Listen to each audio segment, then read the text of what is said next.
Welcome to my new YouTube channel Ankit Mishra double E. आज मैं आपके पास यहाँ पे लेके आया हूँ शॉर्ट नोट्स प्रिपरेशन। किस सब्जेक्ट का? इलेक्ट्रिकल मेजरमेंट का। यह सब्जेक्ट आपके किसी भी जेई एग्जाम के लिए बहुत ज़्यादा इंपॉर्टेंट है। मानता हूँ ये सब्जेक्ट आपके गेट के लिए उतना इंपॉर्टेंट नहीं हो सकता है, लेकिन ईएस यूपीएससी ईएस के लिए अच्छा खासा वेटेज है इसका। और साथ ही आप किसी भी जेई एग्जाम के लिए जाओगे तो डेफिनेटली आपका इसको देखने को मिलेगा। तो हम देखते हैं हमारे पास इलेक्ट्रिकल मेजरमेंट में हमारे पास टोटल कितने टॉपिक्स हैं। तो हमारे पास पहला टॉपिक हमारे पास जो आता है वो एरर एनालिसिस। सेकेंड टॉपिक आपका हो जाता है एनालॉग मीटर्स। तीसरा आपके पास है three phase power measurement. Fourth आपका है एनर्जी मेजरमेंट। फिफ्थ आपका ब्रिजेस। और सिक्स्थ आपके पास सीटीपीटी। और टोटल आपके पास यहाँ पे इलेक्ट्रिकल मेजरमेंट की बात करूँ तो आपके पास यहाँ पे टोटल 6 टॉपिक हैं। ठीक है, तो और वही इंपॉर्टेंट है, उससे ज़्यादा आपके पास यहाँ पे कुछ भी इंपॉर्टेंट और नहीं है। ठीक है, ये मैं इलेक्ट्रिकल मेजरमेंट की बात कर रहा हूँ। तो अपन यहाँ पे करने क्या वाले हैं, मैं यहाँ पे आपके पास इलेक्ट्रिकल मेजरमेंट का टॉपिक वाइज शॉर्ट नोट्स लेके आया हूँ और उसके थ्रू हम उस पूरे टॉपिक को कवर करने की कोशिश करेंगे। तो एक काम करते हैं अपन यहाँ पे, सबसे पहले मैंने आपको बताया था कि हमारा जो पहला चैप्टर क्या है वो एरर एनालिसिस।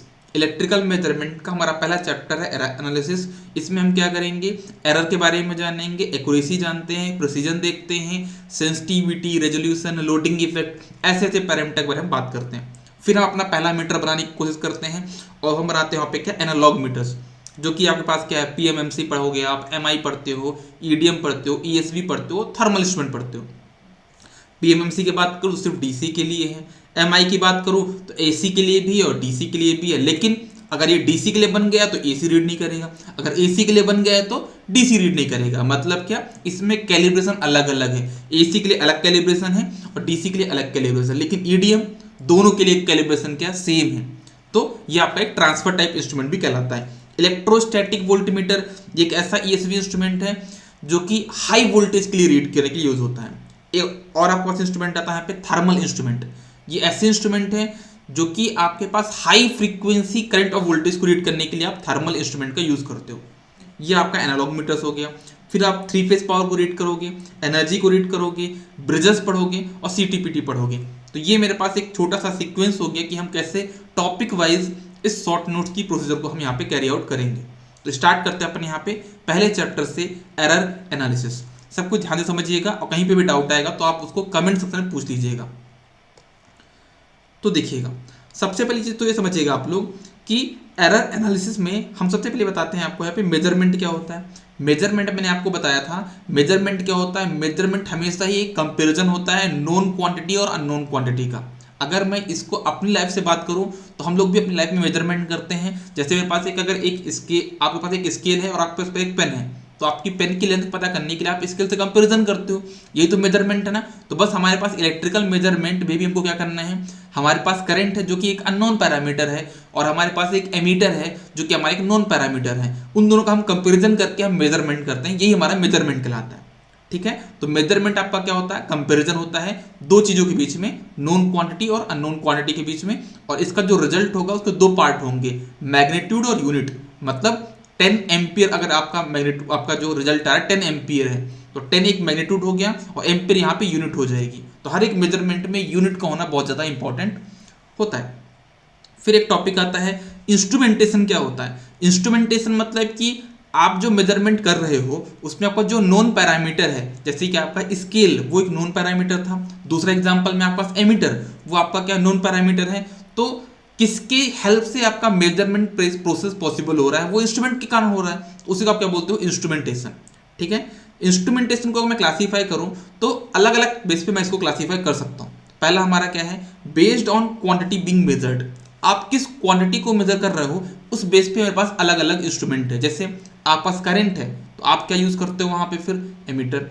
वोल्टेज को रीड करना है तो वोल्ट मीटर, पावर के लिए वॉट मीटर, एनर्जी के लिए एनर्जी मीटर, फ्लक्स के लिए फ्लक्स मीटर, फ्रीक्वेंसी के लिए फ्रीक्वेंसी मीटर। ये आपके पास हो गया पहला क्लासिफिकेशन। दूसरा आपका होता है क्या, बेस्ड ऑन रिप्रेजेंटेशन। आपका जो दूसरा क्लासिफिकेशन है वो आपका किस बेस पे है, based on classification, based on representation, sorry, based on representation. तो अगर मैं इसकी ही बात करूं तो इसके बेस पे भी आपके पास इंस्ट्रूमेंट तीन टाइप के और हो जाते हैं। यहाँ पे भी आपके पास तीन टाइप के इंस्ट्रूमेंट हो जाते हैं। कौन कौन से, पहला हो जाता है आपके पास यहाँ पे क्या, इंडिकेटिंग इंस्ट्रूमेंट। ये किस टाइप के इंस्ट्रूमेंट होते हैं, ये ऐसे इंस्ट्रूमेंट होते हैं जो कि लाइव वैल्यू शो करते हैं, जो भी आपकी अननोन पैरामीटर है उसकी लाइव वैल्यू शो करेंगे, जैसे कि आपका एमीटर, वोल्टमीटर और वॉटमीटर।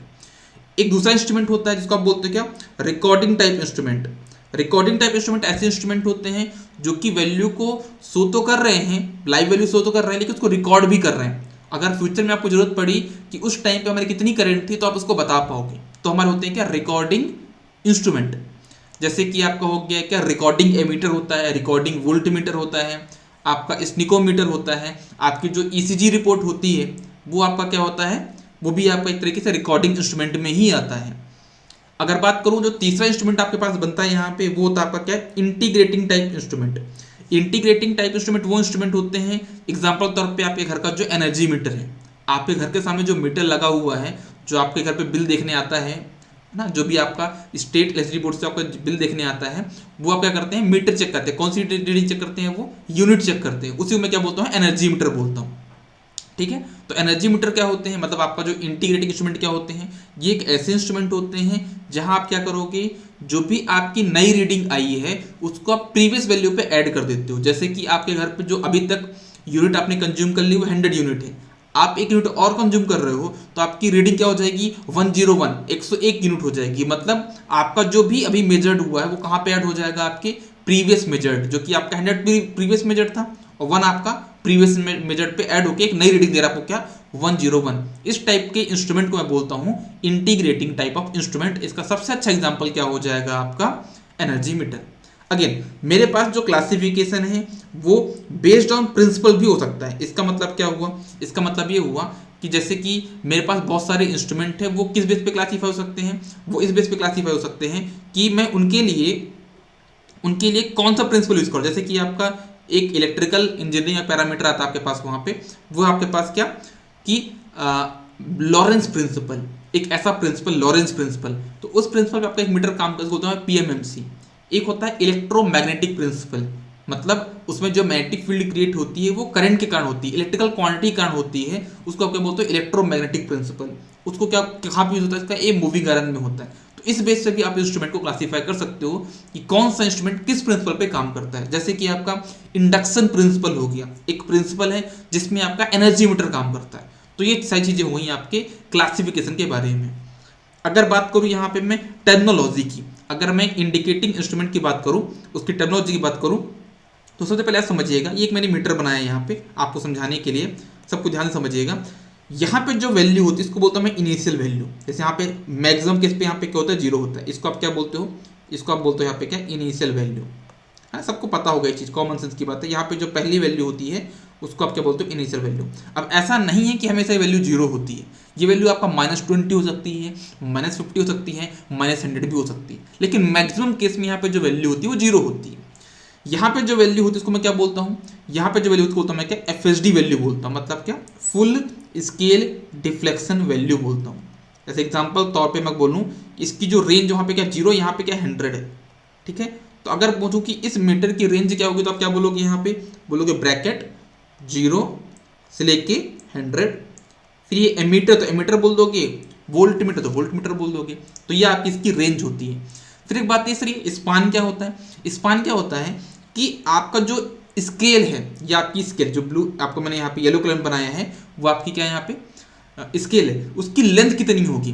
तो लेंथ क्या होगी, आप क्या बोलोगे यहाँ पे, मॉड मैक्सिमम वैल्यू, मतलब क्या पास यहाँ पे 100, maximum minus of minimum. Minimum कितना आपके पास यहाँ पे 0, तो 100 माइनस 0, इसकी जो आपका स्पान हो जाएगा वो क्या हो जाएगा आपके पास यहाँ पे 100 एम्पियर। अगर पूछूं यहाँ पे मैं इसका एफएसडी वैल्यू क्या है, तो क्या है भाई, सबसे लास्ट वाली वैल्यू जो होती है वो आपकी एफएसडी वैल्यू होती है। तो क्या बोलोगे आप यहाँ पे 100 एम्पियर होगी। ठीक है, अगर बात करूं यहाँ पे ट्रू वैल्यू, समझना, अगर ये आपका एमीटर है, अगर आपका ये एमीटर है तो ये कुछ ना कुछ करंट को रीड कर रहा होगा। मान लीजिए आपने इस एमीटर को जो करंट पास कर रीड करने के लिए बोला कितना, कि आपको यहाँ पे 10 एम्पियर। ठीक है, लेकिन आपका मीटर सही तो नहीं होगा, कुछ हो सकता है मिस्टेक होगी, तो उसके कारण ये करेक्ट वैल्यू रीड तो करेगा नहीं। तो मान लीजिए कितनी वैल्यू रीड कर रहा है आपके पास, ये 10 रीड ना करके आपका कर रहा है कितना, ये 8 एम्पियर रीड कर रहा है। कितना कर रहा है आपके पास यहाँ पे, ये आपका 8 एम्पियर रीड कर रहा है। ठीक है, तो ये आपका कर रहा है यहाँ पे कितना, 8 एम्पियर रीड कर रहा है। तो समझना, आप कौन सी वैल्यू मेजर करना चाह रहे थे, 10 एम्पियर, तो उसको आप क्या बोलोगे यहाँ पे 80, मतलब ट्रू वैल्यू।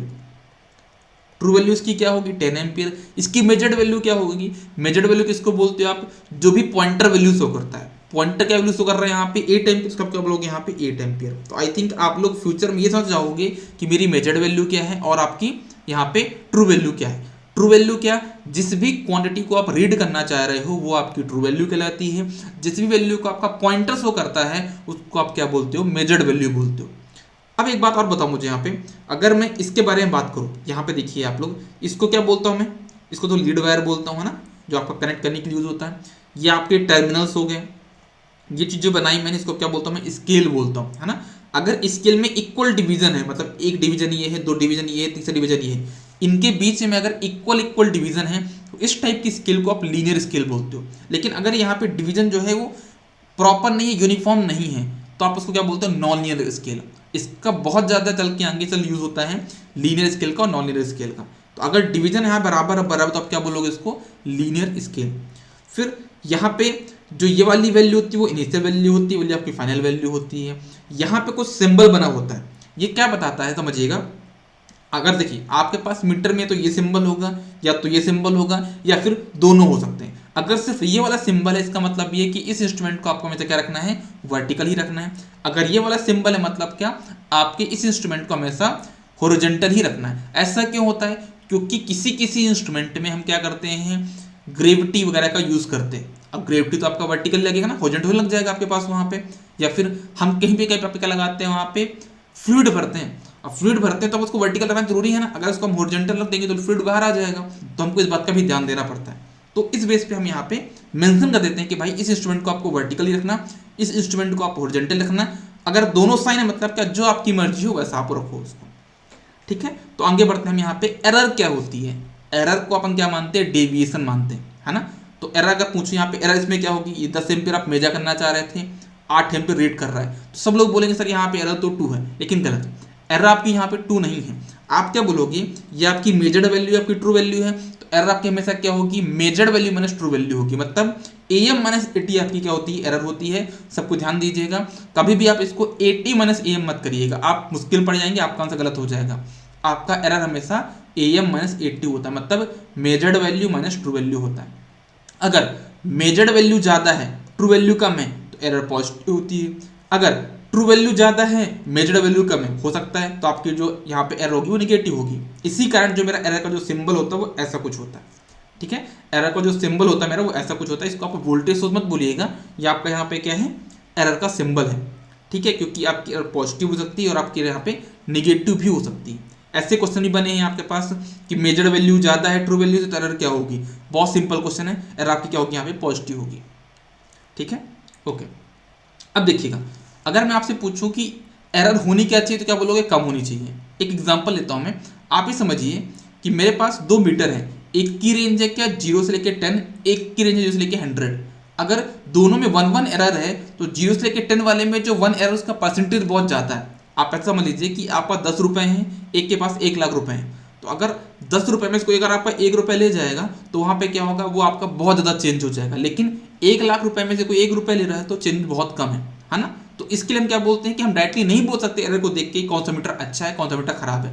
उसके लिए हमको किसकी बात करनी पड़ती है, हमेशा परसेंटेज गारंटी एक्यूरेसी एरर, या फिर परसेंटेज एरर की हमको बात करनी पड़ती है। परसेंटेज एरर हमारे पास 2 टाइप की होती हैं, परसेंटेज GAE और परसेंटेज लिमिटिंग एरर। एक बात और समझिएगा, परसेंटेज GAE की अगर मैं बात करूँ यहाँ पे तो फॉर्मूला क्या होता है, AM माइनस 80, ये आपका एरर होता है अपॉन FSD। अगर डिनोमिनेटर में यहाँ पे FSD है, क्या किसी मीटर का FSD कभी चेंज होगा, कभी नहीं होगा। अगर मीटर आपके सामने बन के आ चुका है, लास्ट वाली वैल्यू कभी चेंज होगी, कभी चेंज नहीं होगी। तो देखना AM माइनस 80 ये आपका एरर है, जिसको मैं स्टैटिक एरर भी बोलता हूँ, तो कभी चेंज नहीं होगा, ठीक है। आपका FSD भी चेंज नहीं होगा। तो इन दोनों का जो कांस्टेंट का जो डिवीजन होगा हमेशा क्या आएगा, कांस्टेंट आएगा। तो सबको ध्यान दीजिएगा, जो आपकी परसेंटेज गारंटी एक्यूरेसी होती है हमेशा क्या होती है, कांस्टेंट होती है। और परसेंटेज लिमिटिंग एरर, क्योंकि यहाँ पे जो 80 वो वेरिएबल है, 0 से 100 के बीच में कुछ भी हो सकता है, तो ये 80 अगर वेरिएबल है तो कांस्टेंट अपॉन वेरिएबल हमेशा क्या होगा, वेरिएबल होगा। तो हमारे पास 2 टाइप की एरर होती हैं, परसेंटेज लिमिटिंग एरर और percentage guarantee accuracy error. I think आप सभी को इतनी बात क्लियर होगी। आगे बढ़ते हैं अपन। देखिए इस पे बहुत सारे क्वेश्चन बनते हैं। जैसे क्वेश्चन पूछता है आपके पास यहाँ पे देखिएगा, आपको बोलता है यहाँ पे क्वेश्चन में कि आपको यहाँ पे परसेंटेज जीए दिए कितना 2%, रेंज कितनी जो से 200, तो एरर कितनी होगी।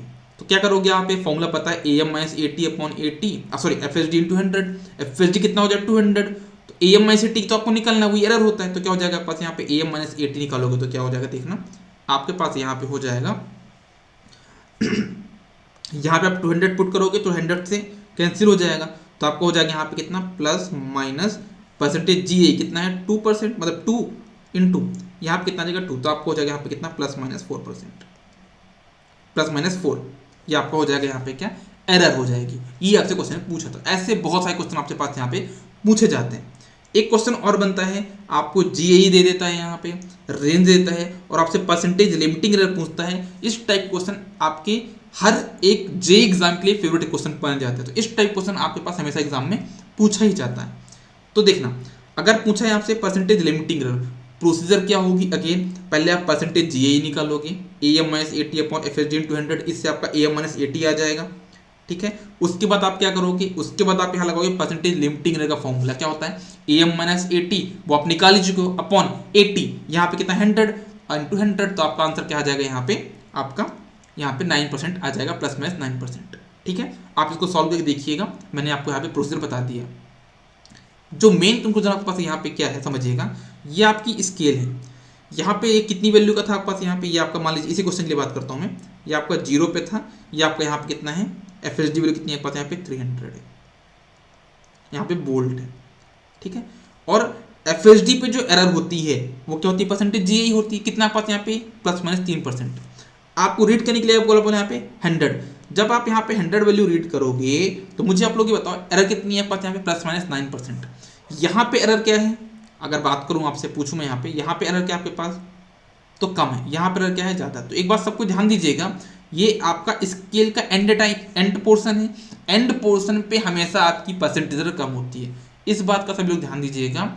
आपके स्केल के एफ के पास अगर आपकी ट्रू वैल्यू आ रही है तो आपका वहाँ पे एरर क्या होगा, हमेशा परसेंटेज एरर आपके पास वहाँ पे कम होगा। मतलब इस रीजन में आपका परसेंटेज एरर कम होगी और इस रीजन में आपका परसेंटेज यहाँ पे ज़्यादा होगी। इस बात को यहाँ पे ध्यान दीजिएगा। एक बात और, यहाँ पे जो आपका परसेंटेज एरर है कितना है प्लस माइनस 3%, यहाँ पे कितना है प्लस माइनस 9%, यहाँ पे 300 वोल्ट है और 300 एम्पियर है, यहाँ पे कितना 100 एम्पियर है। तो कितना यहाँ पे आपका रेशियो चेंज हुआ 1/3 है ना, तो यहाँ पे आपको कितना हो गया, यहाँ पे 3 गुना हो गया। तो आप इतना ऐसा भी यहाँ पे कर सकते हो कि आपका एफ से मेजर्ड वैल्यू में कितना रिलेशन है, वही रिलेशन आपके पास यहाँ पे होगा इस पे होगा, लेकिन वो इन्वर्सली रिलेशन होगा। जैसे यहाँ पे आपके पास क्या है 1/3 है, तो यहाँ पे क्या है वो 3 टाइम्स है, इन्वर्सली प्रोपोर्शनल है। अगर आपका एफ 300 है और मेजर 100 है, मतलब 1/3 है यहाँ पे, तो यहाँ पे कितना हो जाएगा 3 गुना हो जाएगा। सिमिलरली अगर यहाँ पे 300 है और यहाँ पे 50 है, कितना पास यहाँ पे 50, तो कितना हो जाएगा, कितने गुना हो जाएगा यहाँ पे 6 टाइम्स 1/6। अगर आपको यहाँ पे 50 रीड करने के लिए बोला जाए तो कितना हो जाएगा पास यहाँ पे 1/6, तो यहाँ पे कितनी हो जाएगी 3 इंटू 6 मतलब 18%। तो आप 15 वैल्यू रीड करोगे उस टाइम पे आपकी जो एरर होगी कितनी होगी, प्लस माइनस 18% होगी, जो कि बहुत ज़्यादा एरर है। हम इतनी एरर को बियर नहीं कर सकते हैं।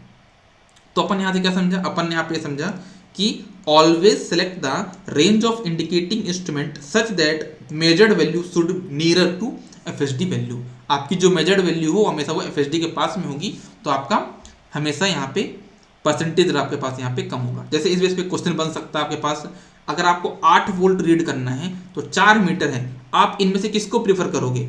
आप चाहो तो आप इसको भी यूज कर सकते हो, लेकिन इसको आप यूज नहीं करो क्योंकि यहाँ पे जो से 5 वोल्ट है ना यहाँ पे रेंज, और आपको 8 वोल्ट रीड करना है तो रीड ही नहीं कर पाओगे।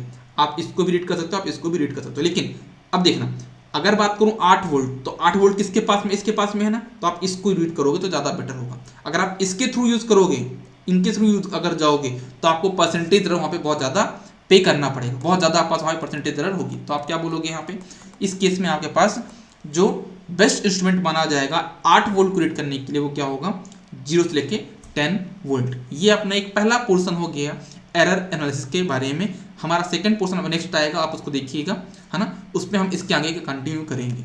ठीक है, और इसका जो पीडीएफ है ना, अगर इसका जो पीडीएफ है मैं आपको इकट्ठा प्रोवाइड करूंगा, ऐसा नहीं कि मैं आपको 1 बाय 1 क्लास का प्रोवाइड करूं। जैसे ही मेरे 2-3 चैप्टर कंप्लीट हो जाएंगे आपको प्रोवाइड कर दूंगा। अगर आपको PDF यहाँ पे चाहिए हो इस सब्जेक्ट का, जो मैंने आपको शॉर्ट नोट्स कराया है यहाँ पे, तो आप मुझे इस नंबर पे मैसेज कर सकते हो, जिससे मैं क्या करूँगा, आपको यहाँ पे टेलीग्राम ग्रुप पे ऐड कर दूंगा, तो आप वहाँ से इस नोट्स को देख सकते हैं। लेकिन वो नोट्स मैं अभी अपलोड नहीं करूँगा, वो नोट्स मैं कब अपलोड करूँगा, जब मेरा कुछ यहाँ पे पोर्शन हो जाए। आई थिंक आपको विजिबल नहीं हो रहा होगा, मैं इसको थोड़ा सा आगे ऊपर लिख देता हूँ, वेट।